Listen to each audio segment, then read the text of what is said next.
what was I being blinded by getting the job? Right. What was I being blinded to that was right there in front of me? Not much progress has happened that is visible. Idaho law says they're supposed to. It looks like maybe 75, 80%. No, 18. 18% are compliant. 18 of the contractors that are in here, 18 are compliant, 30 are not. And it's, again, it's something that's very clear. They took that into account. They thought about that when they wrote this out. It says in there, it says anybody who purchases a piece of real property, a home or a building or whatever, with the intention to resell it within 1 year, needs to register as a contractor. Trade, no matter what you're doing, you got to know what you're worth. And by doing that, and if one of those things is complying with Idaho law and realizing what you are and who you It's are, at least a great place to start, isn't it? Yeah. And imagine the opportunity that you have when you run into one of your fellow tradespeople.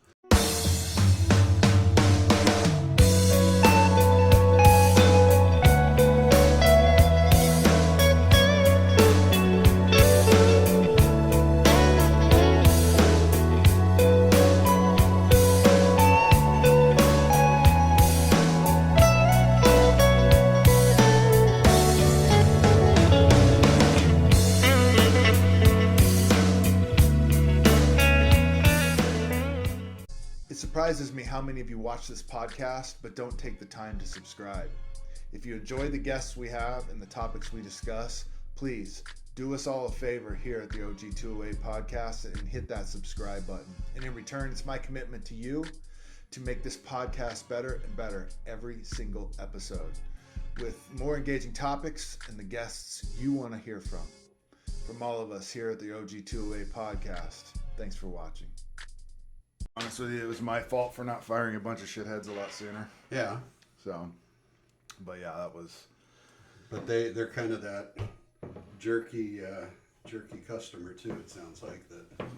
Well, yeah, they were not. Those two were never on the same page. So no, they weren't, and it was pretty clear that they had an agenda. But yeah, I mean, I could easily blame them for a lot of things, but I don't. At the end of the day, I blame myself for not getting it handled long before it got to that point. Right. You know? Well, and that's what I was wondering is why didn't you see any of this? I did in the beginning. Why'd you take that job? Well, that's a good question, and because that's what I've always asked myself. Why didn't I see this before? Yeah. What was I being blinded by getting the job? Right. What was I being blinded to that was right there in front of me? Yeah, every time. And and I thought a lot about that, and if I looked at people like that, I probably wouldn't take any jobs. but ultimately, looking back on it in hindsight, I can see it coming down the pipe. Yeah. Right? Yeah. And so many problematic clients that I've had in the past have been that way, where it's just like they have a mask on when they're first talking to you. And then as soon as the contract gets signed and exchange of value occurs, it's like Dr. Jekyll and Mr. Hyde, And, maybe it takes away some inhibitions or takes away some defense mechanisms, and then they're being who they really are after that. Well, and I don't know what it really boils down to, but ultimately I had, one of their gripes was that I had multiple staff members in there. And that is true. I did, because I had to fire, a number of people who would not go in there and just stand up to it. Yeah. Finally, I had to come in and stand up to it. And so that was, and I could blame a myriad of people for what happened, but it doesn't do me any good, and it doesn't do them any good either. So, So Joe, it's been a while since we last talked. Yeah. How you been? Good. Yeah. So what's been cracking in your world? It sounds like you've been heading down to the Secretary of State in Doppel and running your feet. Yeah.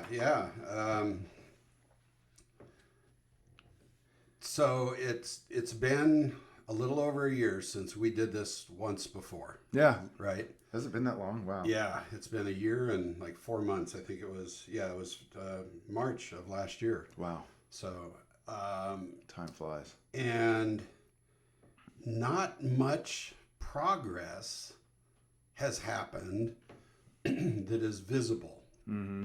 As far as I've been pointing out problems and I've been offering solutions, but I'm not seeing any action by the only ones that can implement the solutions. Let's start here. Let's unpack that, what you just said, because I actually have a lot of that written here. Okay. Let's unpack that piece by piece. But for somebody who's just joining us right now, what would be the one reason you would say, hey, you really need to stick around and listen to this conversation? What would you say to that person just joining us?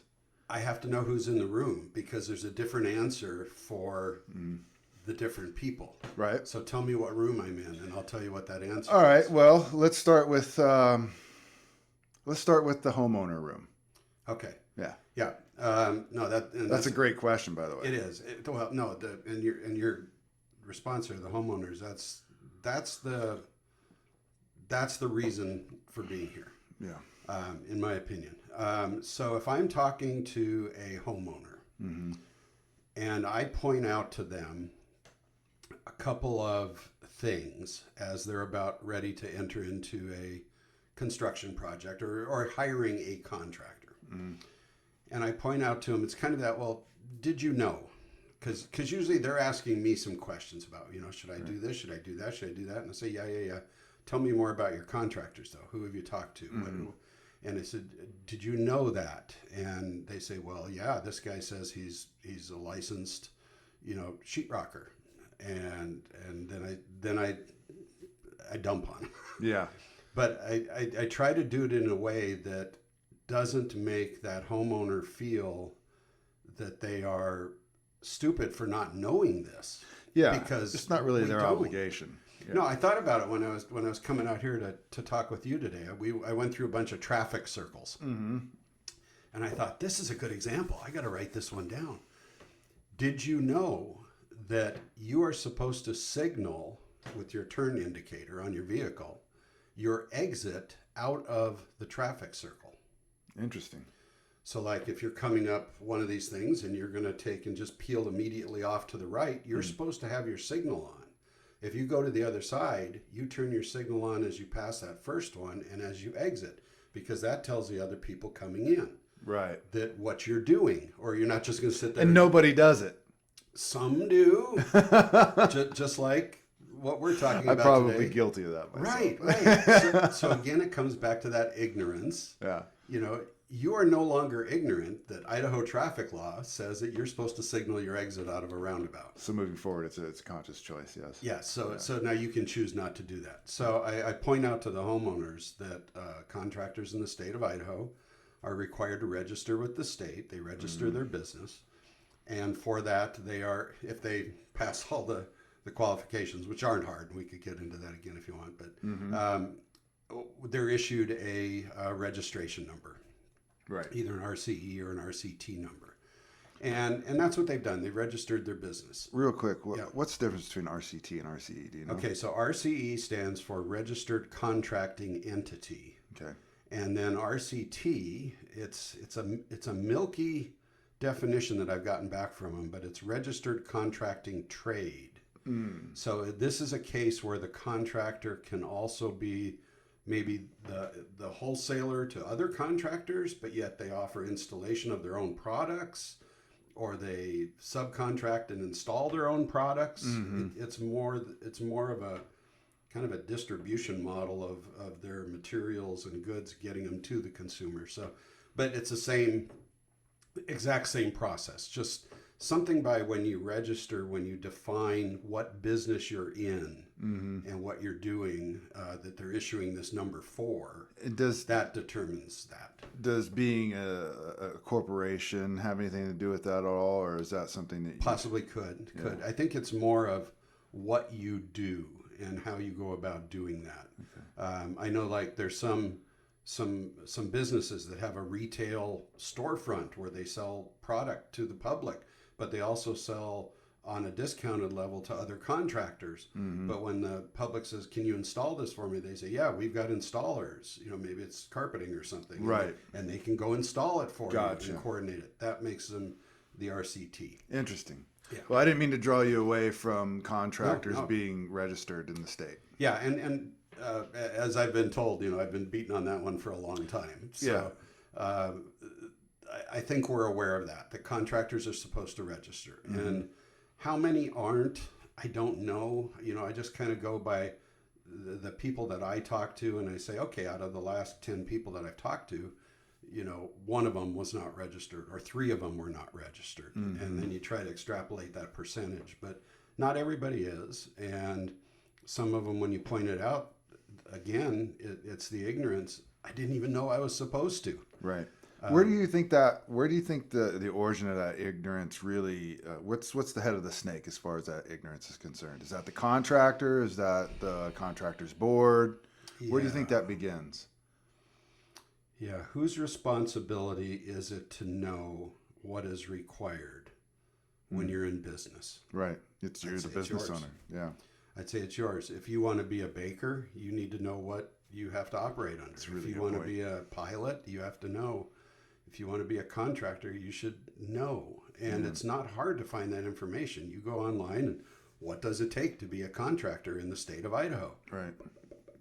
It's all there. Right. And it's not hard to make a checklist. And it's not a very big checklist. It's not big at all. Yeah, here in Idaho, it's not very difficult. No, you register with the state Secretary of State so that you can get a tax ID number, and you're registering there so that they can check the name, I guess, and make sure that you're signed up to pay taxes. Right. And then you register with the Division of Occupational and Professional Licensing, which is a problem. We'll get into that. Then you've got your registration number. And by doing the thing through DOPL, you've also demonstrated to them that you have the proper insurance amount. So it sounds like you're not actually getting a registration from the Secretary of State. You're getting that from DOPL. Right. Yeah. Right. And that comes up a lot too. Well, I am registered with the Secretary of State. Well, good for you. Right. Good for you. That's one, but you're still not there yet. So they have to register, the contractors. But one of the questions there is why? Why are the two different entities? No, why do we have to register? Why do I, as a contractor, even have to register? Well, there should be some level of checks and balances, you would think, and there's But what somebody do you think there those overseeing. are? In the state of Idaho, it's kind of like you've said before. It's very murky unless you're getting into the difference between RC or registration and licensing. I would say because there's really not it's like you pay your insurance and you go down and you do your thing and you're a contractor. Yeah, that's it. So the way this all happened was for years, Idaho had been trying to actually license the construction trades. They had been. Yes. And what? And they'd been doing it for quite a few years. And from what I was told back in 2005, if I can remember it back that far, was that the agricultural community of Idaho was very much against this because they have to erect structures and build things and farming and that, and they didn't want this getting in the way of that. They were vocal against this for whatever reason. So it never made it to the legislature as a bill to do licensing. But somebody in the legislature in 2004-05 decided that we needed to at least somehow be able to keep track of contractors. Yeah. And so by registering them, we can do that. It's my old example of you go down and you register your truck with the DMV. Doesn't mean you have a license to drive it. Correct. But they know what vehicles are registered and what's on the road. Mm-hmm. So you register your contracting business. They know who's out there doing construction and what they do then. Right. What's that information going to be used for? I don't know. They collected a fee. Some contractors call it a tax. I get taxed every year for being a contractor for $50. Yeah. What do they do with that money? Well, in the law, the reason that it did pass, Title 54, Chapter 52, look it up. It's That was like in 2006, right? Yeah, like 9.5 pages, easy read. Super. Half of it that you read, you can just go past and go, that's not me, or that doesn't apply. But in there, they define what a contractor is, and it's defined as a person who does construction or provides services or brokers it or coordinates it. And then it defines what construction means. Improvement to, removal from, maintenance of, and it defines all of that. It's a very simple read. Yeah. And so you think, oh, wow, that's all these different trades. That's all these things. I never thought about this. This is painters and landscapers and insulators and roofers and home builders and framers and remodelers and everything that you see on the job site. Flooring and wall coverings and everything could be considered construction by definition in the law, and they're required to register. So what happens to all that money? Well, part of the law, what it created was it created the Contractors Board, which is also defined in the law. The law is well written, and we don't actually need to go in and change anything in this law. And I want to make it clear, I am not saying that contractors need to be licensed in Idaho. Okay. That's something else. We're not trying to California-cate Idaho. No, right? Yeah, we got to get what we got under control. Yeah. Already. We've created this, and it's sufficient. It sounds like if it was enforced. If it's just not enforced. Right. So, in the law, they created the Contractors Board, and this board is made up of 4 representatives from the construction industry. And if you broke Idaho into 4 sections, North Idaho, Central, the South, Southeast, and Southwest, there would be a representative from each one of those. And those representatives are appointed by the governor. And then there's one lay person who has supposedly nothing to do with the construction industry is also on the board. So there's 5 of them that are the board. Then there's, of course, DOPL's representative to the board, DOPL's legal representative, secretary, those kind of people that are there. So usually at a contractor's board meeting, there's 8 to 10 or 11 people that are present in the room to hear what's going on. And this board is assigned the task by law to supposedly weed out the bad apples out of the construction industry. Weed them out, huh? Get rid of the bad players. So how does that happen? How do they find these people? Well, the only way you find it is through consumer complaint, right? Nobody ever tells DOPL that their contractor's doing a good job. Right. All they ever do is go complain to them. Right. A lot of times people will go to the Attorney General's office first. I got to tell you about my contractor and everything. And they'll listen politely and say, you need to talk to DOPL. Because they are the board under state law that is responsible for disciplining a non-performing contractor. Gotcha. For whatever reason, DOPLs do that. They told me at the AG's office last time I talked to them that 60% of consumer complaints coming into the AG's office is about contractors. So it sounds like we have a very unregulated industry in that regard in Idaho. Well, hold that word regulation on that, because what would that involve? Now that's heading into maybe licensure, because we have 3 trades. There's a couple other odd things, but let's just distill this down a little bit. We have 3 trades that are licensed: plumbing, electrical, and HVAC. Yeah. Those trades are licensed. Those people go through an apprenticeship, sometimes for years. Yep. They have to take tests. They have to pass. Ongoing education. There's ongoing education, keeping up with code, recertifications, all kinds of stuff that they do. They operate under separate boards. There's a plumbing board and an HVAC board. There's the electrical. There's separate boards down at DOPL for these trades. Yes. Okay. They are not the contractors board. The contractors takes care of the painters and the drywallers and the insulators and the roofers and the sheetrockers and the landscapers and the sprinkler system installers and the framers and the builders and the remodelers. Those are all taken care of by DOPL. So getting back to what you kind of said in the beginning, where does this chain of events happen, and who's responsible for doing what? Like I said, the law is well written. If a contractor reads the law, they will understand exactly what they are, And what how to they are operate. not, Yeah. and what their rights are as a contractor or their responsibilities, because there are several responsibilities. Big ones too. Yeah, and we can make a note on that one just about advertising. But it starts with when you, Anthony, go down there and you say, I'm going to start a business and I'm going to do this, and I give my insurance and here's my name and I'm legal with the Secretary of State and all that. And okay, here's my $50. And they hand that back to you and you walk out to your truck in the parking lot and you think, okay, I just got my contractor's license because I wrote a check to the Division of Occupational and Professional Licensing. Right. Okay. Now, I didn't know if you knew this one. This is kind of an interesting one. If you go to the 𝙁 website and you take a look at all of the boards that are under 𝙁 manages all of these boards.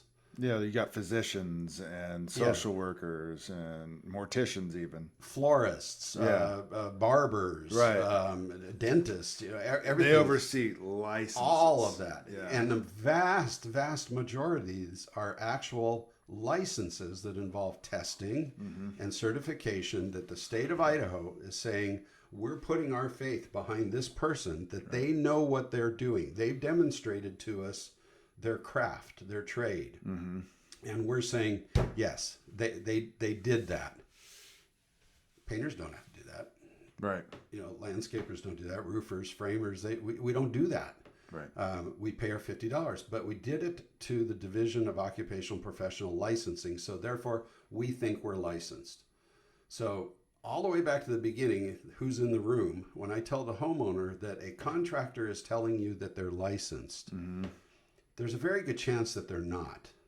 And do you think it's oftentimes because, like, going back to just the ignorance, or do you think Yes. they're being willfully deceptive? Not if I get a chance to tell them, not if they're watching this. Right. Because once you know, you can't say you didn't know. So, And this comes back around to, again, Joe, you and I have talked about this numerous times, where language matters. And you've said earlier, just a few moments ago, like, you're not for licensing in Idaho. So help unpack that for the person who's already stopped listening, going, oh, he just wants to, Californicate Idaho and make me spend more money and time and all that stuff. Because you're not advocating for any of that. No, because I think there is some consumer responsibility in that. What's government's role? It's to do what the private sector won't or can't, right? That's a great way of putting it. That's what they do. That's what government's supposed to do. What they can do, though, is they can provide education. They can provide education to contractors, and they can provide education to consumers. And one of my arguments with the folks at 𝙁, and what I told them at the legislature, I said, you guys are real good about passing laws, and then you don't do anything to enforce them. Right. And you're all worried about what words are in what books and who's penguins or who's daddies and stuff like that. How about we worry about some of this stuff? Where 60% of consumer complaints are coming into the AG's office regarding contractors. Yeah. How much of that could we avoid could we have avoided if we would have spent some of Idaho's money on better educating contractors as to what they are and how to communicate with customers, and also with consumers on what they need to know about hiring contractors. I think that more people spend time picking out their big screen TV at Costco than they do who's going to remodel their house. It's a more agonizing decision what riding lawnmower you're going to buy, right? Or what boat motor you're going to get. You spend more time doing that. And so in that regard, Joe, what would be, going back and speaking to that homeowner demographic, right? Yeah. What would be your, maybe your one key takeaway, or maybe even a couple key takeaways of how they should go about that? Sure. So the world has changed on how people get their information. Used to be when you needed a contractor, you talk to the person in the church pew next to you or at the neighborhood barbecue, or you'd ask your neighbor or a friend or something. You say, oh, he's working, it was a face-to-face personal referral recommendation. Hey, I need I need somebody to come hang some doors in my house. You know, do you know anybody, or you just did that? Give me a name. That's not the way it is anymore. Today, people, door hangers near me. Here comes this list. Mm-hmm. I don't think they realize how much that list is bought and paid for. Yeah. By SEO placements and stuff, and even Google reviews. Yes, very much so. Yeah. And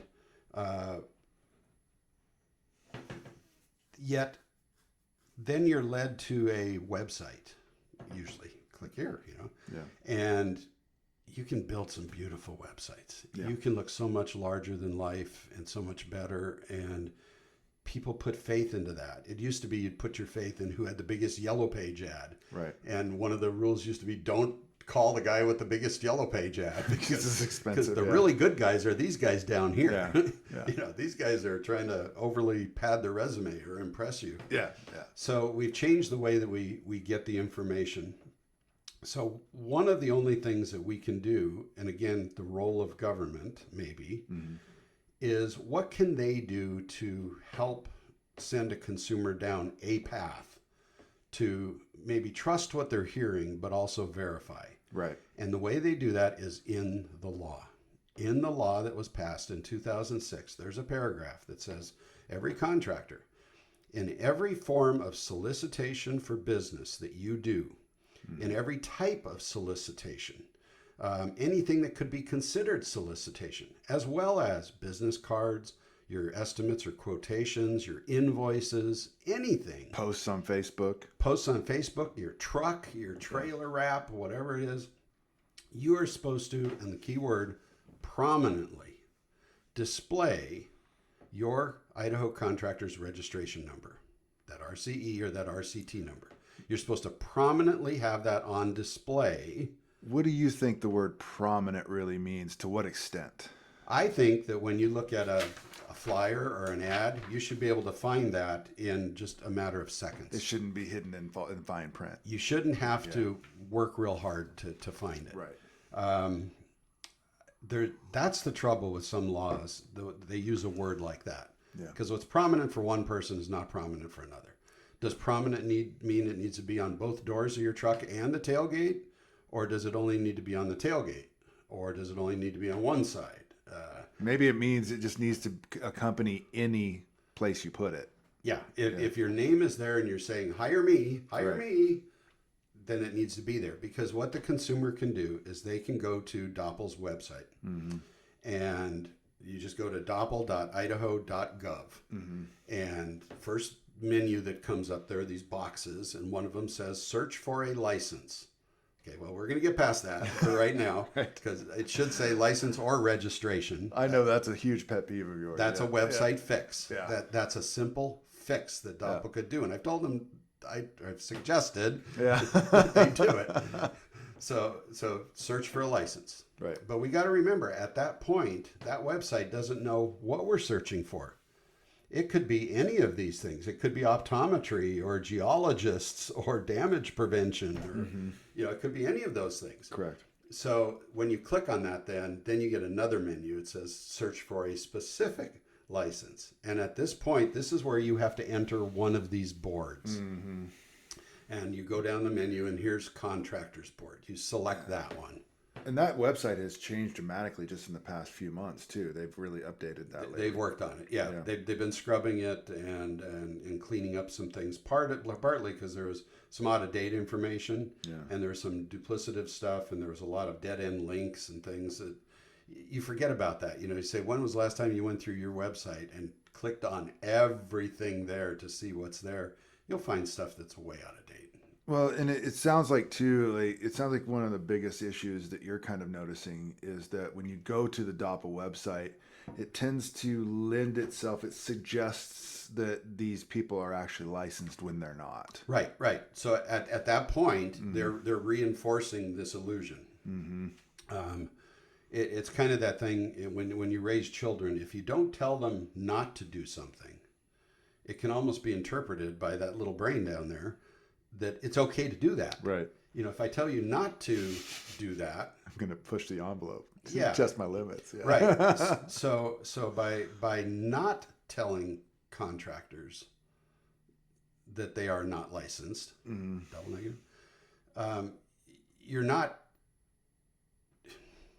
you're kind of telling them they are, because everything that they're seeing says that this came from a licensing even division. from the name of the name of the entity is occupational license. It should be Doppler, DOPLR, of licensing and registration, right, in my opinion.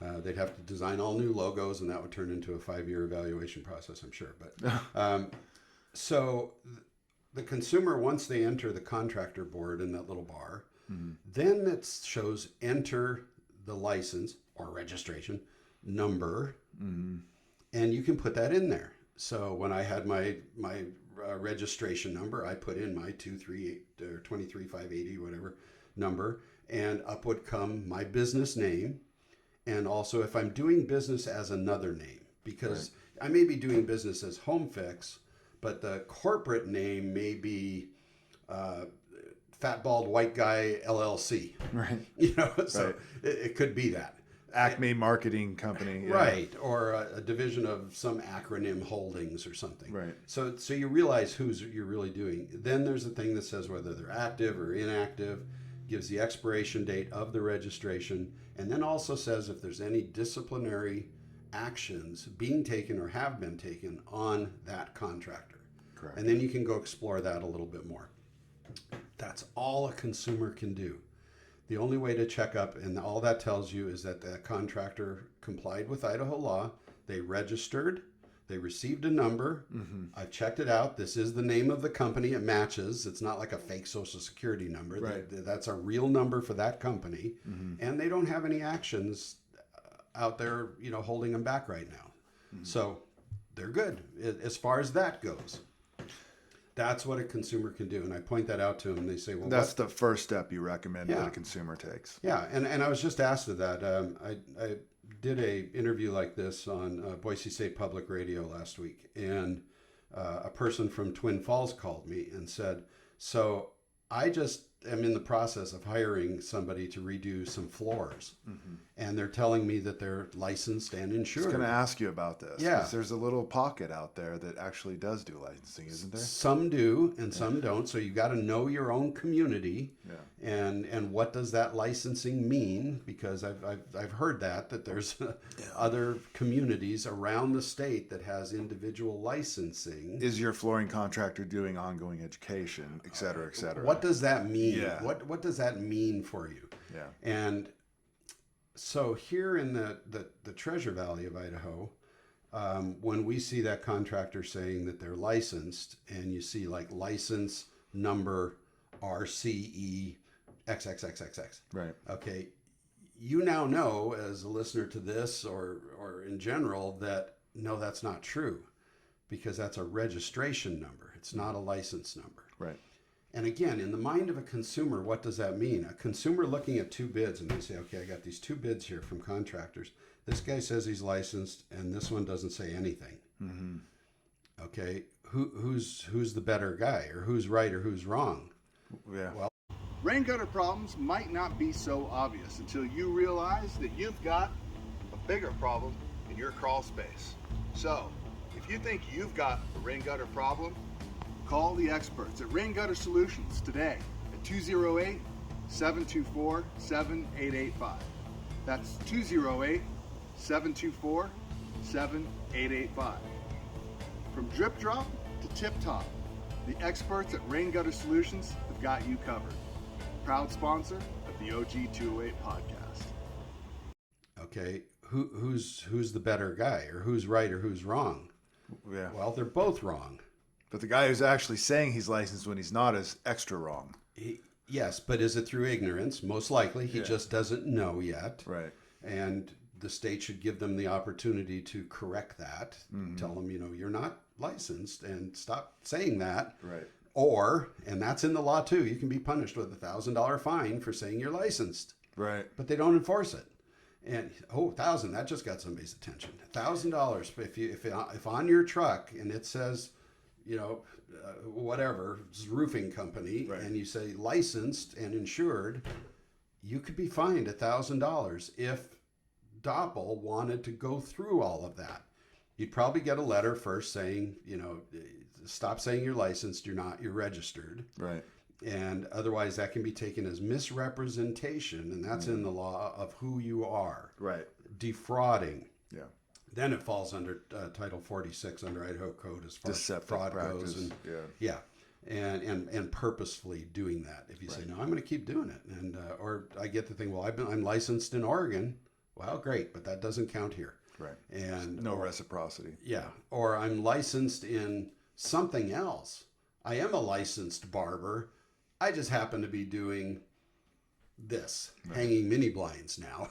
Right. Okay, well, you can't, that's fraud. Yeah.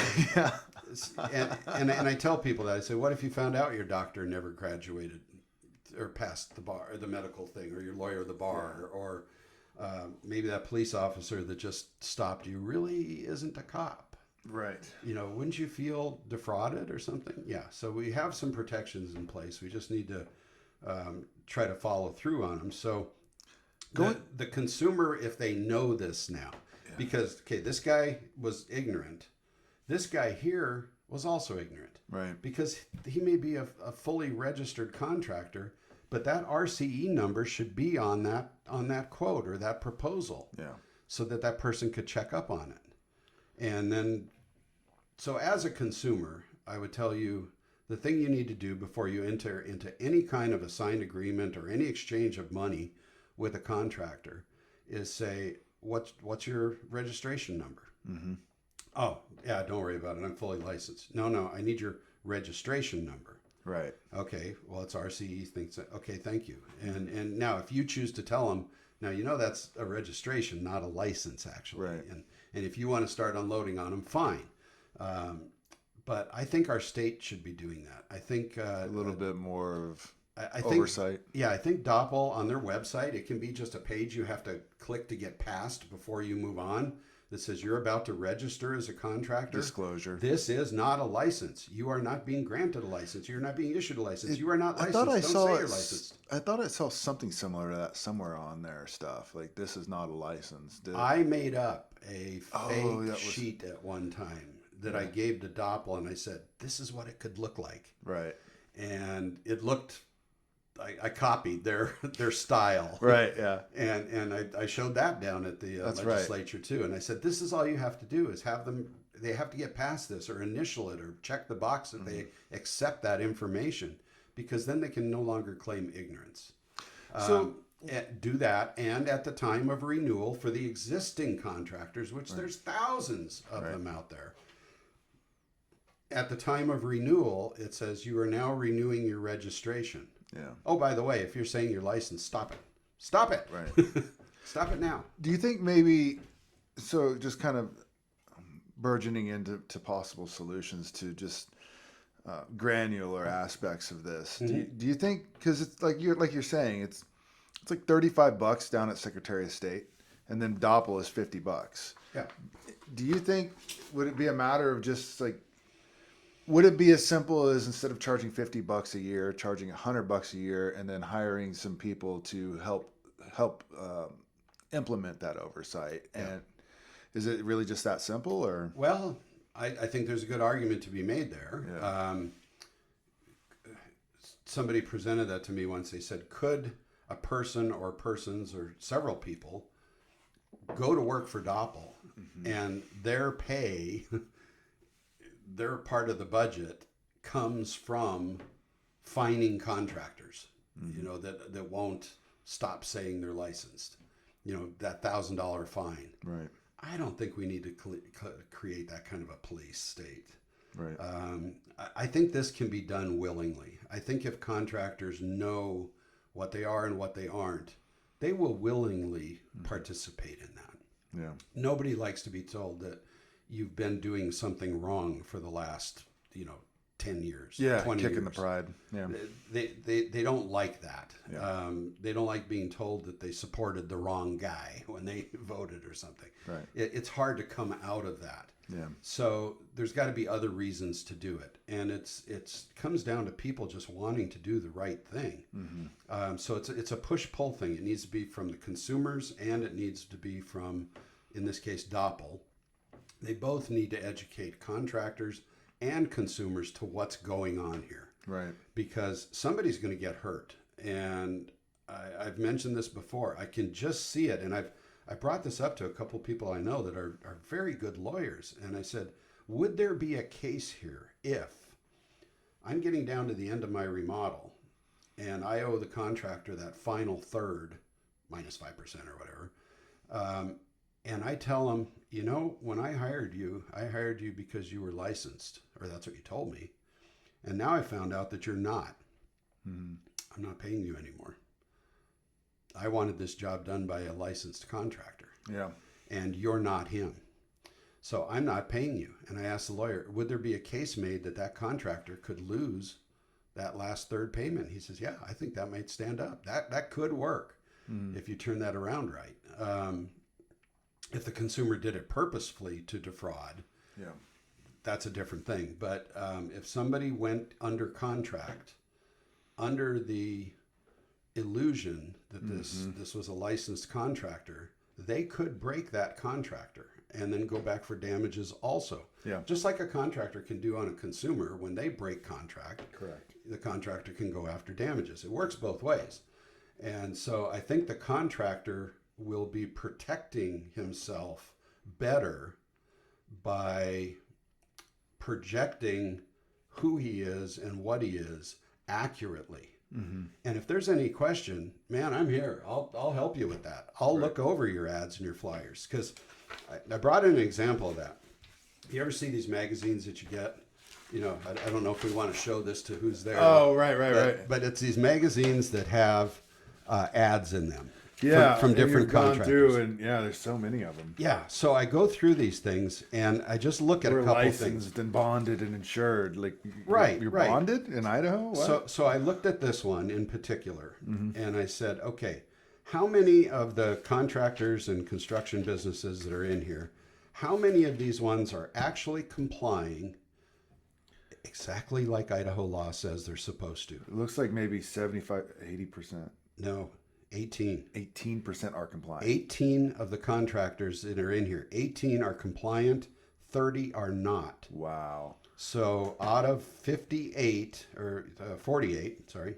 Well, this is a third-party publisher, too. Yes. Don't they have some responsibility, you think? Well, let's get to that. Okay. So here's 48 contractors advertising. Right. 18 are doing it right. Although I could make an argument that 4 of these in here are not doing it prominently. They're not prominently posting their RCE number. That's all they have to do is put RCE number, like this one, 58152. Yeah. That is my definition of prominent. Yeah, I would agree. Okay, that one's not bad. If we go to look for a couple other ones like this one, I think that's kind of small. Skirting the edge, but it's and there. There's a lot of old people like me that we got to do this, and I've had to take my phone out and then do this to be able to see what the RCE number. That's not prominent, in my opinion. So in here, there's, like I say, 18 are doing it right, 30 are not. And out of those 30, 5 of them are saying that they're licensed, which is wrong, They're just not. that just gets my fuzz up. Anyway, so I thought, what can I do about this? So that's one of my goals now, is I'm going to go back to the publishers of these type of things and say, are you aware that this is what Idaho law requires of the people advertising in your publication to do? They're probably not either. They're probably ignorant to it also. Yeah. And then if they know that, they're actually helping their clients be compliant with the law. Yeah. They don't have to. We don't take responsibility for any of the information contained in any of our advertisers' stuff. Maybe there's a little responsibility you could. Well, Just when you get the ad, say, oh, are you registered contractors? Okay, well, your ad doesn't have an RCE number anywhere in this. Yeah. Can we just print that right here? Yeah. Well, if you go to our website, it's there. No, that's an added step. It needs to be firsthand right here. And if it's not prominent, then we're all breaking the law. Yeah. So there is that. So that's one thing, is to that's my new thing, because I've been going through and I've been saving the door hangers I find on my knobs or mailbox and these magazines and all that, and I'm seeing who's doing it, and it's pretty much that ratio of 18 to 30 there, where Consistently across the board, it's you notice pretty much like that. So there is a good batch of contractors that are doing it right. Yeah. They get it. They understand what they're doing. It only helps their business too. Yeah. And the thing is, the more that consumers become educated on this, Yeah. the ones that aren't doing it right, they're going to start looking silly.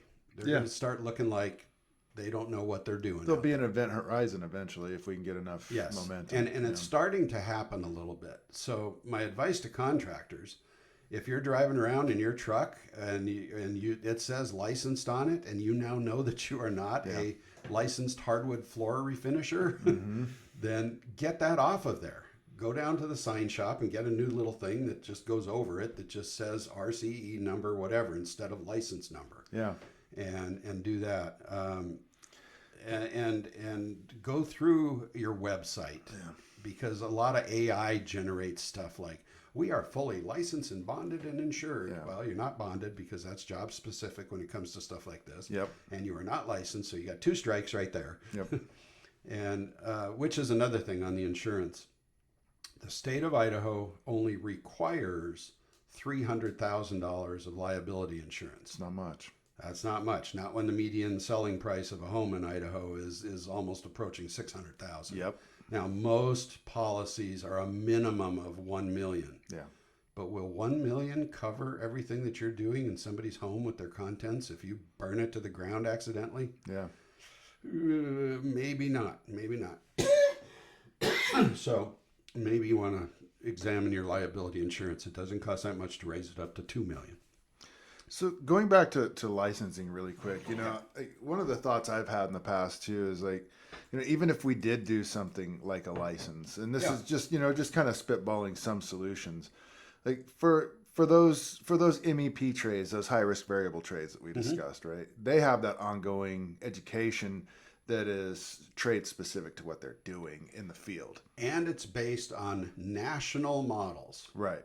Okay. So, and what I'm really driving at is their licensing is specific to what they're doing in the field, right? Yes. My thought on it, and just let me know your thought on this, is, if we were to do some sort of, and I don't even want to call it licensing because it's really not. It's like you said, the 2006 Registration Act. It's super simple. Mm-hmm. It's sufficient. It's plainly written. It's written well. It's just, yeah. My thought is, like, if we were going to do something, some sort of check and balance, perhaps, on the contractor end, it is, like you said earlier, it is our responsibility to know what we're doing. We are the professionals when you call us, and it's our obligation. Right. My thought is, so when I did do, I took a test for the Oregon contractor's license. Mm-hmm. There wasn't hardly anything, 1% of that entire test. And it was one of the more difficult tests I've ever had to take. Like 1% of that was anything close to being trade specific, and it was about water damage, right? Yeah. The rest of it was laws, taxes, all the, business finances and stuff like that. And ultimately, we wouldn't have to go into taxes and business finances as long as our contractors in this state were at least required to understand the laws under which they operate. Right. I think that'd be a good start. It would. And it may not require licensure to do that. Yeah. It could be before you get your registration number, here's 3 questions. Right. Even just 3 about the registration law. Yeah. Answer these 3 questions. Yeah. Make them do something. You can do that. You could ratchet that up. And that's when one of the representatives or the legislators in the House Business Committee, when I was talking to him, I was told I'd have 2 minutes. So I made up this great 2-minute little thing, and it was just, for 2 minutes. Thank you for your time. Any questions? We went into questions for like 20 minutes then. Right. And I thought, okay, and these people were asking me questions that proved to me that they don't know what's in the law. Mm-hmm. And okay, maybe I can get that. You don't know every law, but if you're running as a candidate, you should know some of this stuff. And some of them were lawyers, but they've obviously never had to get into the weeds of the law and actually administer any of the stuff that's in there. Yeah. But they were saying, should we do licensure, on these things? And I said, so how would you license a drywaller? Yeah. How are you going to make that person demonstrate their trade? Right. Because the complaints that the AG's office is getting is this guy textured this wall and I can see all the seams and now they're cracking and they're peeling up here, and I want justice. I want, so how would you ever do that? And then you start going through all the possibilities by definition of what construction and contractors are.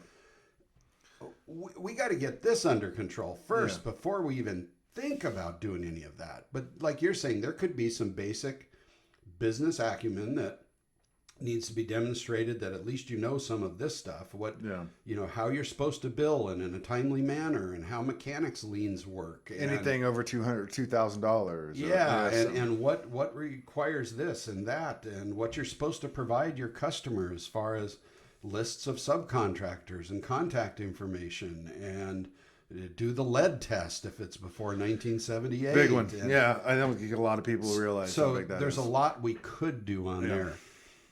Maybe I'll do that in my next lifetime because I got a feeling that just working on this is going to keep me busy for quite a while. Just like a simple 1-page, like you said, 3 to 10 question test. Just some basics. Yeah. And just to do that. But in the meantime, let's scrub the Doppel website and modify the buttons and the links to add the word registration. Right. So that they know that's an option. Yeah.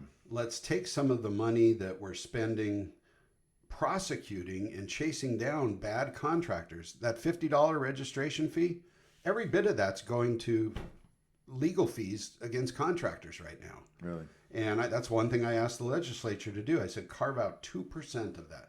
2% of that $50 per contractor.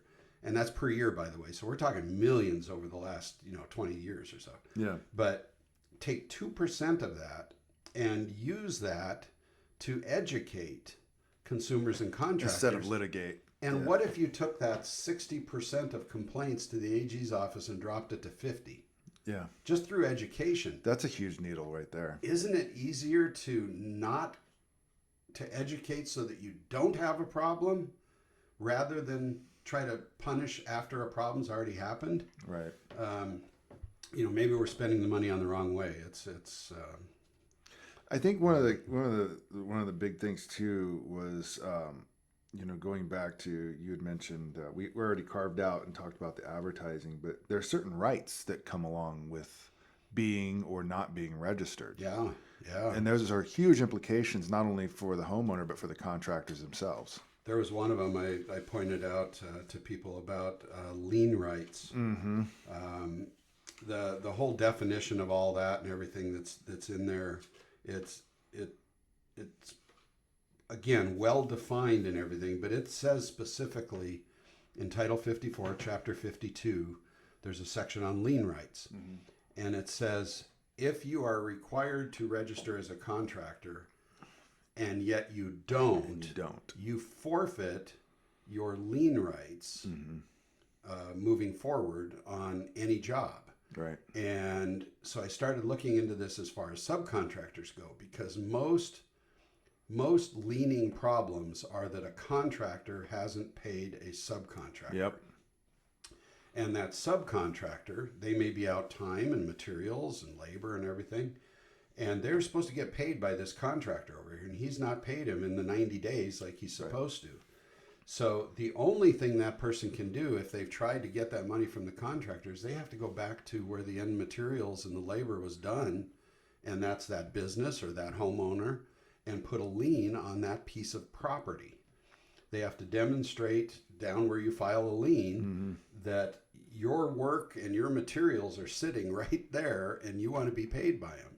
And yes, there's times where that homeowner has to pay off that lien holder. And that's that second layer of what a homeowner can really look into, in my opinion. That so the law also states there's something in there, I can't remember how it's worded, that if you hire a contractor, which by the way in Idaho, like basically if if you're a contractor at all, you're essentially a general contractor. That contractor, that GC, general contractor, is actually required to disclose the subcontractors they're using. And you can then, as a homeowner, go and do checks and balances on that as well. Right. That's one of the things that as you enter into a contract with somebody, let's say that they're remodeling your bathroom, and somebody is the general contractor, which, by the way, is an interesting, we've created those names. They're not in law. You're either a contractor or you're not. Add another word before or after it. That's your own doing. Right. They're not really things. But, Right. So the list of subcontractors, who's going to be your plumber, your electrician, your painter, those things should be provided to the person before the job even starts. And I would think as a contractor, wouldn't you want to do that also? Because are you accepting that job and you're, I think it's gonna be about $2,000. Yeah. And then you go in there and you find it's not. Yeah. And then what happens? So there's reasons to do that. It's amazing how much people don't know. And then when we read these things, on like Find Home Building Help or Home Building Help on Facebook, and I can't believe I'm in this situation with my contractor, and I'm going, this one comes back to you. This isn't the contractors. This was you. You never told him no, Right. so he assumed yes. Yeah. You never told him that you wanted your board and batten siding to run vertical. He put it horizontal for some reason. Because it was just assumed. It didn't say. Yeah. It just said board and batten siding. Well, you put the word in there. And somebody's going, oh, well, that's a stupid example, But, okay, but when it comes to texturing, is your idea of a Mediterranean knockdown the same as somebody else's? You may be thinking that's Sun Valley texture or orange peel, or people use the wrong word. So you got to clarify those things. I think that's a huge point too. I think that would be another added layer that homeowners can really kind of look at. I've done lots of contracting in the past, and so have you. And it's like, you start getting up above, $20,000, $30,000 of work, and there's a lot of moving parts and variables that, like you said, well, board and batten, horizontal or vertically. Is it, cottage lap? Is it this? Is it, what is it? I never ticked off customers until I got into those $75,000 and up projects. Yeah. Those were the ones that went bad. The little ones never did. Yeah. And I think because the little ones were easier to communicate. Yeah. And there wasn't as much stress from homeowners. And sometimes there's two people in the decision makers in the family. One of them needs to come through as, okay, I'm only going to talk to this one person because I can't talk to both of you because I'm hearing different things. And you got to get on the same page before I can be on your page. Yeah. Those things, that's classic. I mean, that's been there for all of time. A lot and no law is going to fix that. Yeah, no, it's not a law thing. It's more of just a dynamic of between the homeowner and the contractor. And oftentimes, what I would do is I would just charge a small upfront fee to work with them and make sure that we're all getting all the selections and then invested interest in all that, and tell them what this is for. Yeah, this is for me to set all this up and generate all these, because I will provide you with a list of all your subcontractors, but I've got to get them in here. Or in my office to bid this off the plans, or in your house. And I think a lot of people too they're just like, well, you want a couple $1,000s to, you're the pro. Shouldn't you know exactly what goes into this? And I think that I don't have X-ray vision. Yeah. I can't predict the weather. Right. I can't walk on water. Yeah. So I need to eliminate as many variables as possible. Well, and that in no way, shape, or form am I saying that is the homeowner's obligation to every time I talk to a contractor, I should pay them $2,000 for their. No. But what I am getting at is at the contractor side, to be able to communicate that to a person in a way that makes sense and brings value to their project and their investment. So that's where I think we had this turning point, and I think it was the pandemic. The pandemic, what I've seen, and we're still feeling the effects of this, and it changed how contractors and homeowners go about the business of their interaction. It changed it. Yeah, big time. A lot, because what happened with that is, for a while coming out of that, and still today within certain trades, homeowners are just glad that somebody will show up Yeah. after they've been called. Or even answer their phone. You know, you call to get new gutters on your house. You call 5 people, 3 of them show up, 1 of them returns a bid to you, and then when you tell them you want it done, they can't do it for 3 months, Right. or something. So sometimes we're just glad that a upright, walking, breathing human that can fog a mirror is going to give me a price. Yeah. I don't want to ask him for an RCE number and find out he doesn't have it. And you know, I just need to get this wallpaper hung because my mom is coming for Thanksgiving.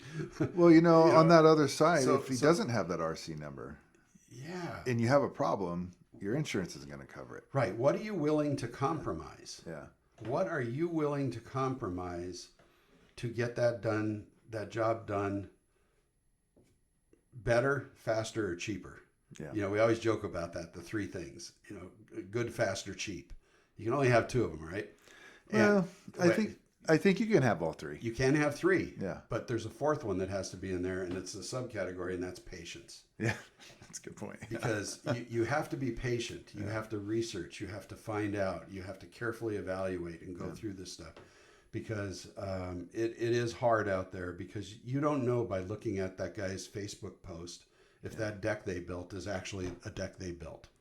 That could be a generated image. Yeah. You don't know off You can't of that website. see the fine details of the craftsmanship on the miters Yeah. and stuff. you Are know? those 12 trucks lined up there with guys in uniforms? Does he really have 2 trucks and he just photoshopped Oh, wow. some faces? I've heard of that being done, where Wow. it looks like this company has, you know, 40 fleet fleet. service things, and they can take care of you instantly, and then you find out that they're operating out of a storage shed, you know, somewhere. And no, so there's a lot of illusion that's going on out there, and you've really got to check this stuff out. And unfortunately, it may take some effort on the part of the homeowner, and it should take effort on the part of the contractor to try to reassure or prove. Yeah.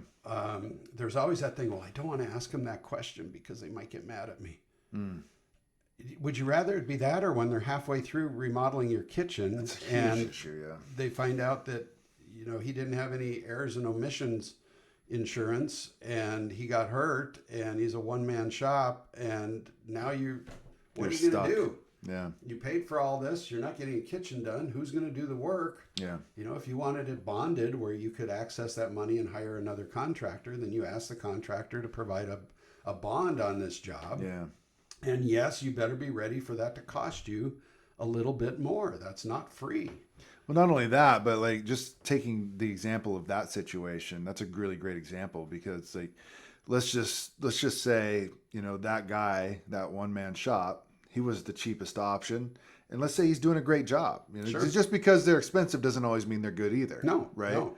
But let's say that one-man shop, he was the best price option and he's doing a great job, and he gets injured and he doesn't have that. And now you're stuck with your house torn apart. Right. And now you've got to go back and pay another guy. So now that cheapest option all of a sudden became the most expensive. Right. Because, and maybe nobody mentioned Yeah. errors and omissions or job completion performance insurance. But if you know that as a homeowner, Yeah. so what could Doppel do in that form? Could they put out some information on their website, you know, before you hire a contractor? Yeah. You know, the Lyman Here's some College they put out educational videos and Yeah. stuff like that. And it's just like, if Doppel just had a few videos of like, hey, homeowners, here's what you need to know. Hey, contractors, here's what you need to know. Smokey Bear did it. Yeah, He I told know. you don't prevent, you know, prevent forest fires. Don't do this. Put out your fire. You know, that was the U.S. Forest Service that was taking part of their budget, educating the users of their product on what they need to do and how to behave. We can do that with consumers of contracting also. One of the most common challenges I see contractors faced with is getting more leads flowing into their business. And as we all know, if your phone isn't ringing, your business is dying. I often see these businesses struggle with generating the revenue that it requires to produce effective marketing, who to trust, who not to trust, lead gen services inundating their inboxes, large marketing companies promising the moon and always seeming to fall a little bit short. Many of you don't even have a website. I'd like to take this moment to highlight our sponsor here on the OG 208 podcast, the original 208 Contractors. The original 208 Contractors is so much more than just the largest contractor network resource on Facebook in the state of Idaho. It is also the most powerful website for contractors on the internet, leveraging SEO optimization and keyword generation to produce big website results at a fraction of the cost. Now, I personally use the original 208 Contractors in all of my companies, and I highly recommend that you do so as well. Put the power of the most trusted and well-known name in the Idaho construction industry behind your business now. Reach out to the original 208 Contractors team today and find out how they can propel your brand into that next level that both you and your clients deserve. The original 208 Contractors, proud sponsor of the OG 208 podcast.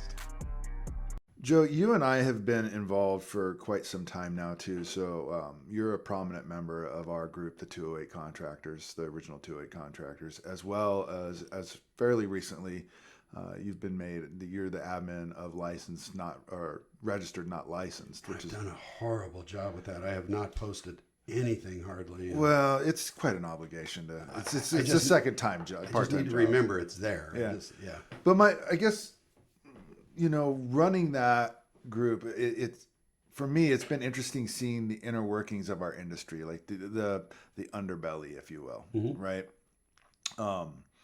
But there's a lot of questions that come up, and it's been really cool to also see, because you mentioned earlier, like I see a lot of people in the other groups now too, like posting their RCE numbers when they didn't before. Yes. So we're making some traction, right? And that's great. I always think, good job. I do too. Yeah. All right, good for you. And I've had people. I've even posted on there, thank you for posting your RCE number.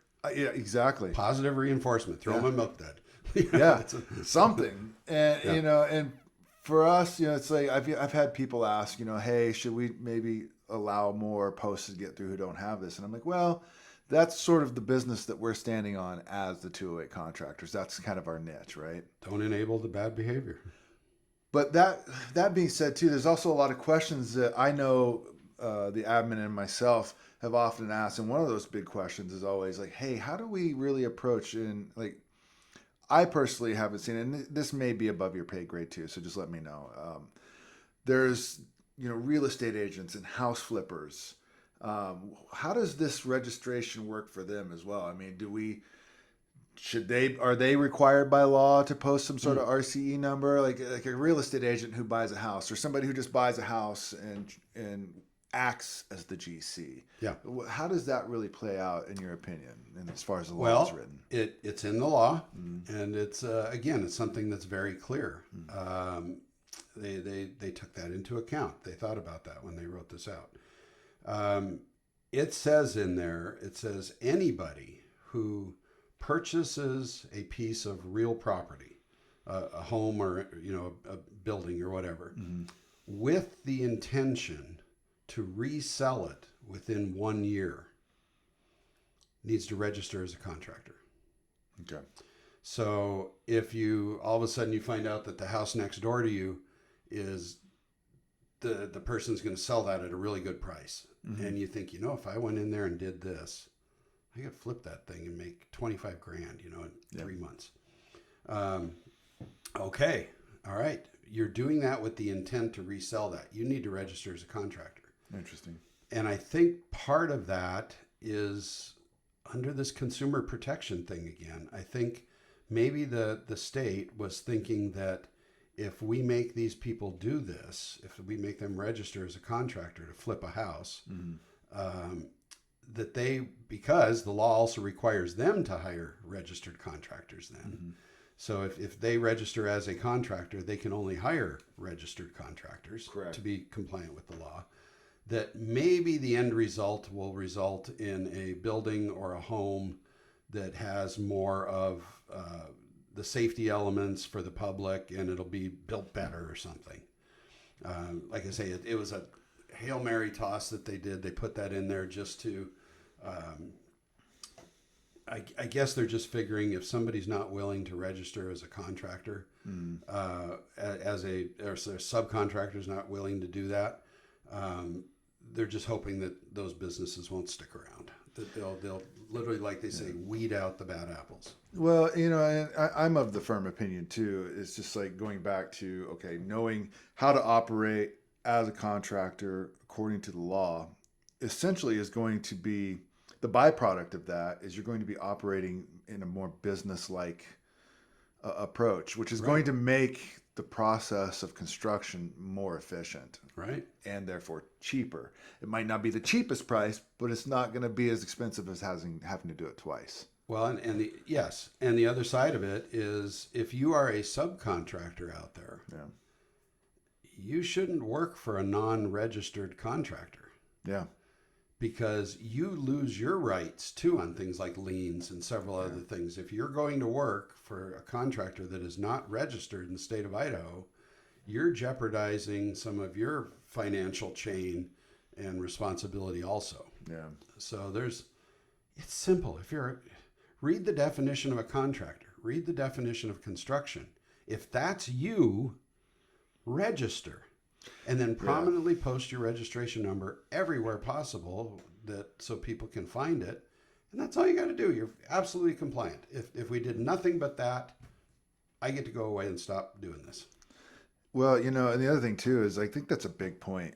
I've had 2 people in this week actually mention to me my contract, and it's really like it always makes me smile. Like I had one guy say, "Well, I just don't know if I can make it the whole contract without saying the F word." And I'm like, hey, "It's okay as long as you're not saying it to me." But hey, thanks for actually reading the contract. Yeah, you know, and I think that is a huge thing that's overlooked all the time too, and that's not only just the homeowner's fault, but the contractor too. I think really has an obligation to sit down with their clients and educate them as well. Yeah, like, hey, this is how we're going to do business, and it's according to this law that's designed to help us both.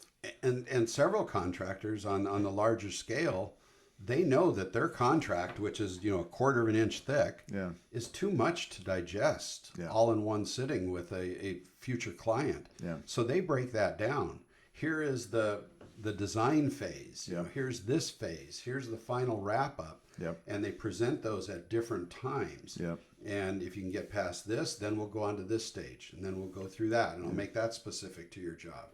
And then this, and then now we've got a complete package. Yeah. Well, Joe, you've been on the air with KBOI, say almost 35 years now. 38 years. I missed that math every time. That's a long time. And how long have you been really pounding this drum and trying to out of those many years? Yeah. So I started as a handyman contractor. I needed to feed the family, and that was in about, I think, 94, 95 or so. I was just graduating high school. Yeah. And I had my truck, and I had my magnetic sticker on the side of it, and I had a bunch of tools, and I went to work. And as I started learning a few things, I had a more experienced contractor take me under his arm, and he said, "You know, I see what you're doing. You're working yourself to death. Yeah. People like you. You're trying to do good work, but you're not going to last doing it the way you're doing it." Yeah. And he told me a few things. He said, "Stop scheduling appointments after 4 p.m. Yeah. Don't go there after dinner because they're eating, they're cleaning the dishes, the kids are running around. Don't do that. Never go to an appointment on a weekend." This is a big one. Why did he give you this advice? Because he said, if you want to be treated with respect as a business person, establish business hours. Man, that's so good. And do that and stick to it. Because he said, and I said, well, I've had people say, you know, well, I can't meet you during the week because I work. And say, and I work during the week. Yeah. Because I'm going to be working on your home Monday through Friday. Yep. You're going to want your home for yourself on weekends because you are working 2 jobs and daycare and all that. So we've got to do this. Now, my business hours start at 7 a.m., so I could meet you first thing in the morning when everybody's fresh and all that, or, you know, sometime during the day. And it used to come down to that thing, if you can't take an hour off of work or 2 hours for an appointment to meet with me, Yeah. how are we ever going to do follow-ups as your framing runs into an issue? We've already just ruined our communication. Yes. Yeah. If you can't ever get down here during the week and meet with my electrician or something, Yeah. we better not do this job, Yeah. because these guys aren't going to work nights and weekends, and they're not going to come back here at 7:00. And you're not going to want us in there at nights and weekends. Yeah. No, because you're not going to want to pay for it. Yeah. Good, fast, or cheap. So that whole thing that he taught me just about that. And I said, okay, that's good knowledge. And he said, and I learned that by joining this trade association that's here in Idaho. And that was NARI at the time, the Idaho Remodelers Association. Yep. And going to meetings and learning, things from there. It just said, okay, I need to be a little more professional about how I do this. Yeah. I need to quit wearing my Motley Crue t-shirt, there to the job. I need to actually invest in myself with some nice printed business cards, some nice invoices. Maybe the old 74 Ford truck with the rusted out bed needs to go away. And because nobody's going to take me seriously if I don't take me seriously. Yep. And I'm never going to be able to charge what I'm worth when I look like the lesser than contractor. And that really is a strong point to everything you're speaking on here today, because it really boils down to, respecting yourself and your business so that you can then give a respectable service that your clients deserve.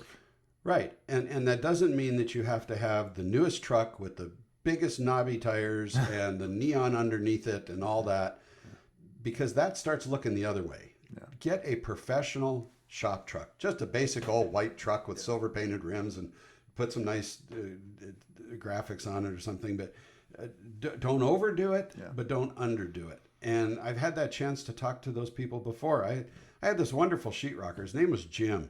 This guy, I could punch a hole in this wall, have him come over, and you would never find it. Right. You would never be able to find where he fixed that. He was just that good with a knife. All the guy had was a bucket, a mud pan, a 5-inch and a 10-inch knife, and a roll of tape on his belt, and boxes of mud in the back of his truck. But that guy could do sheetrock like anything. And he went off on his own one time, and I was still using him as a subcontractor. And he says, I don't know if I can take this job. He says, I am so busy. And he says, and I got to pay this bill and that bill, and my truck engine went out and this. And I said, you're not charging enough. Yeah. Well, if I charge any more, I'm going to lose customers. Well, okay, charge more. But I said, Jim, and we had you need to clean yourself up a little bit. Yeah. You show up looking like, this. And I said, you don't believe you're worth more is the problem. And you neither are. should they. If you don't, why should they? And they are not going to respect you because you don't respect yourself. Yeah. And so I said, let's get past all of that first. And then, and he did. He ended up doubling his rates pretty much. And I talked to him a little bit later, and I said, so how much business did you lose? He says, a little bit, but he says, I get home at 5 o'clock now. And, Nice. And I said, yeah. So I said, you're making more. For less work. But he's still working hard every day, but he's not banging through it and losing the artistry of it, which is what made him good to begin with.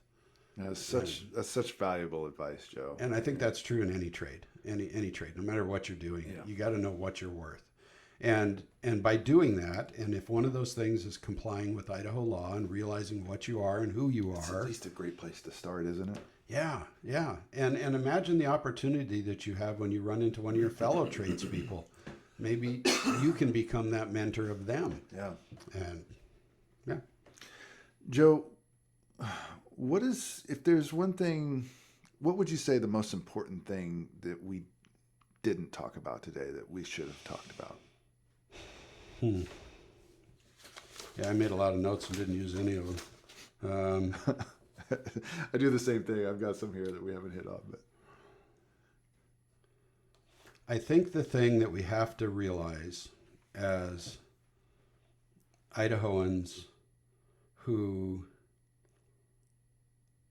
the vast majority of Idahoans live here and like it here and believe in what they do here because of the fact that there is a level of independence, of self-sufficiency, of self-madeness, of security, a level of diversification that you can handle yourself, of freedoms in that. Yeah. But with that comes a much lower level of governmental intervention in our lives. Brad Little went through with all of Doppel's departments and all of those boards, and through an executive order said, I want you to go through the law that governs you. See what can be eliminated out of there. Let's turn 10 pages to 9 and then maybe to 8. What is duplicate? What is redundant? What is being solved by somebody else that we don't have to have it here also? Right. Let's take away some barriers to entry into the trades. Let's have a good economy and stuff. I can get behind that. Yeah. That's the way it should be, for yourself. And you should be aware of these things.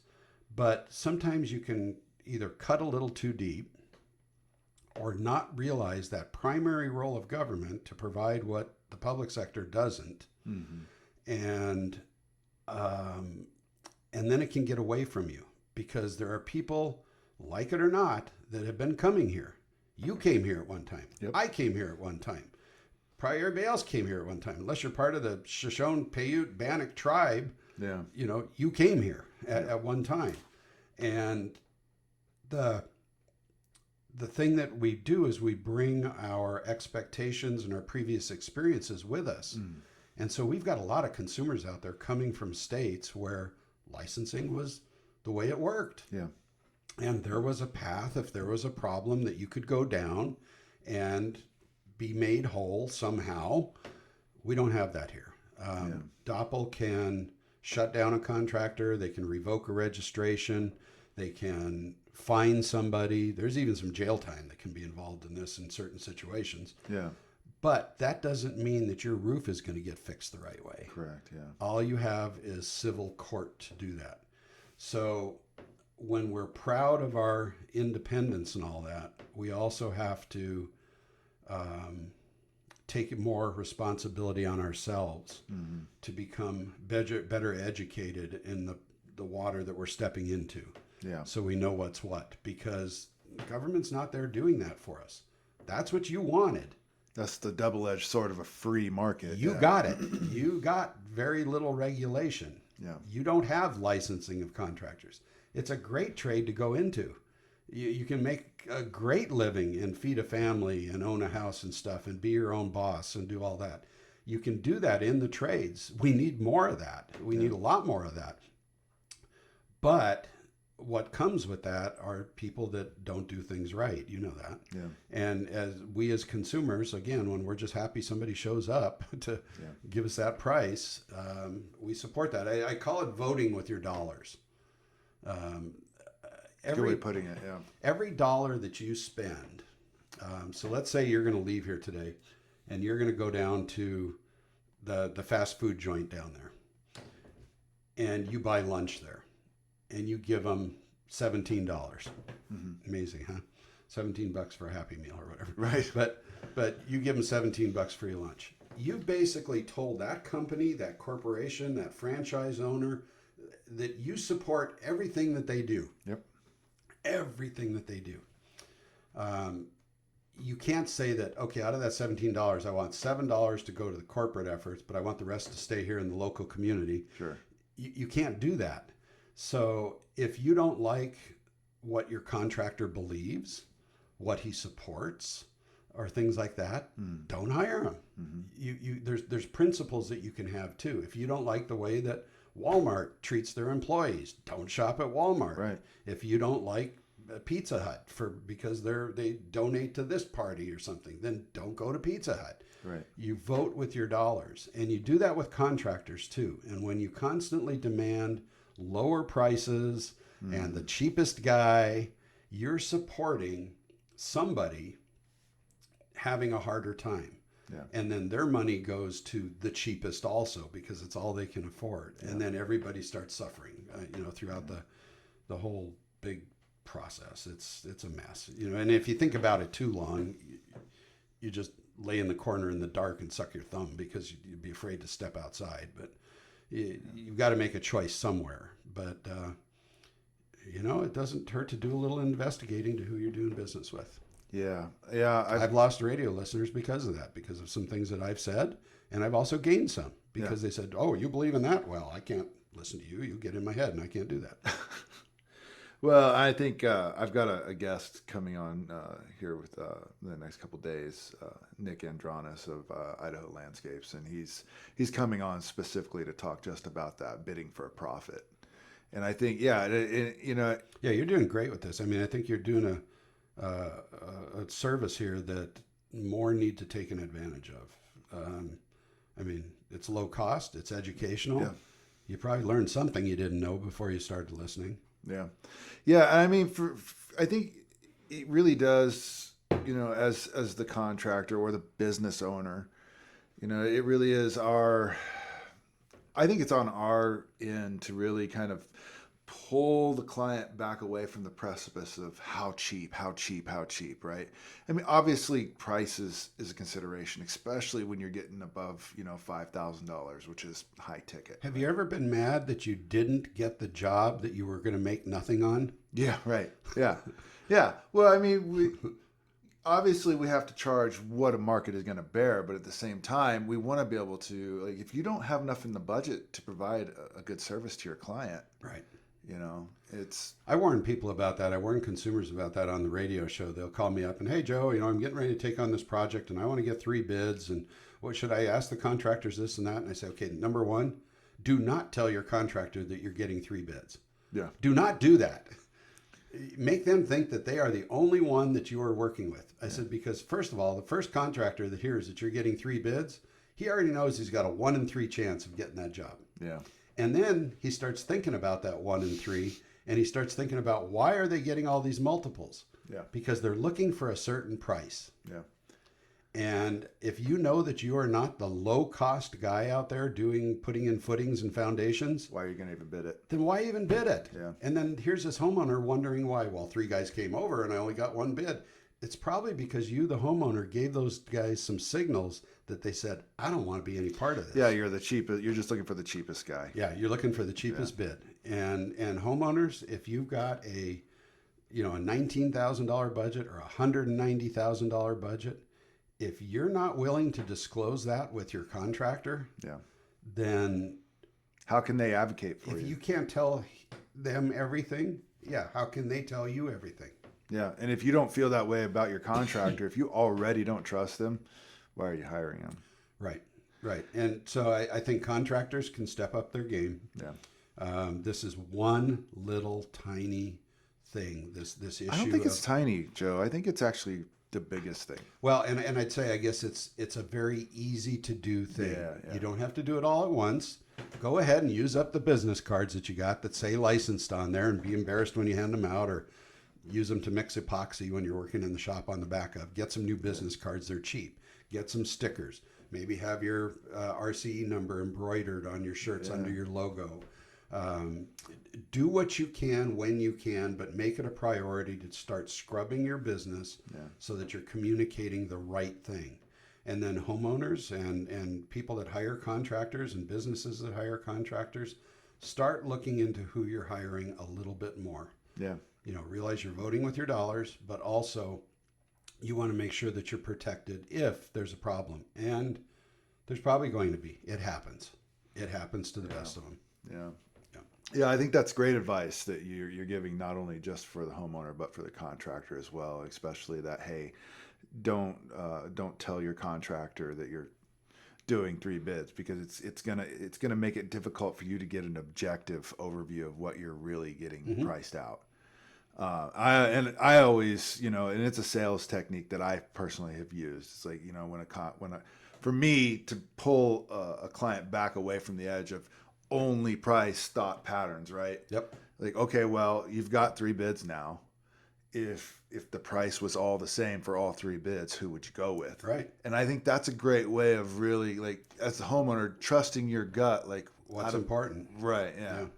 I mean, obviously, if you've got a bid for $1,000 over here for the scope and a $10,000 for the same scope, What's going on? What's going on? Like, that's the question to ask. And maybe that's where you call in that contractor and Yeah. you say, as you know, I'm concerned about this. How can you do this for $1,000? That doesn't even cover the materials. Why is this so cheap? Why is Why that? are you so expensive? And, yeah. Oh my gosh, I was supposed to, thank you. My spreadsheet and my estimating program, that's supposed to be $10,000. And you're thinking, okay, the other one's 10. All right, now I got something I can compare. Yeah. I mean, that's weird. But, and this whole thing back to the, talk about old war stories. You raise your prices or you price yourself fairly for what you're worth. Yeah. There's a book out years and years ago called Your Money or Your Life. It was written by Joe Dominguez and I think Vicki Robinson, not the Disco Queen one, but and the process of this book has you go through an exercise to determine what your time is worth. Maybe even by the hour, just your life's energy. What's it worth? Yeah. Whether you're mowing the yard or you're building a house or you're whatever, you're in your accounting office, what is an hour of your life worth? Yeah. And look at that with, all the overhead that's associated with it and everything. And they said that most people are willing to work for too little. Yeah. And back to my analogy with the sheetrocker that I was talking about, not an analogy, that was for real.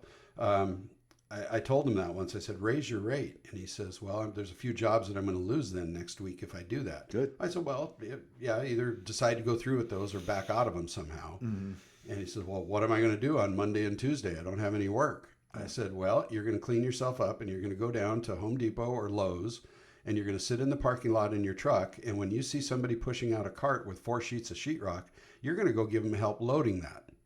Oh, wow. That's a great idea. And then you're going to say, I'm just coming here to get some supplies.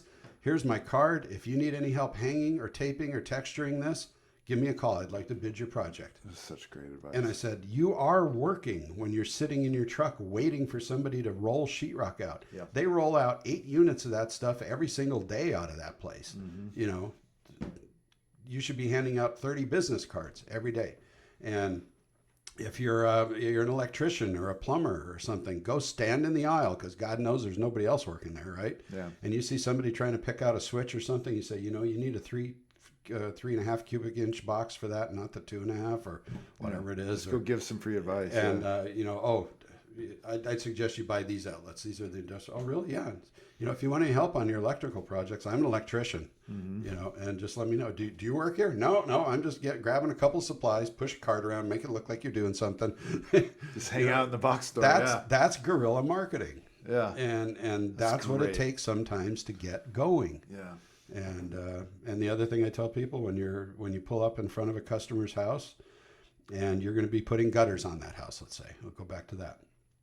And you're there, and you got the job and all that. Say, I would go back like the day before or 2 days before and go to the house across the street and to the house next door and the house diagonally across. So there's 5 houses usually right there, right? Yep.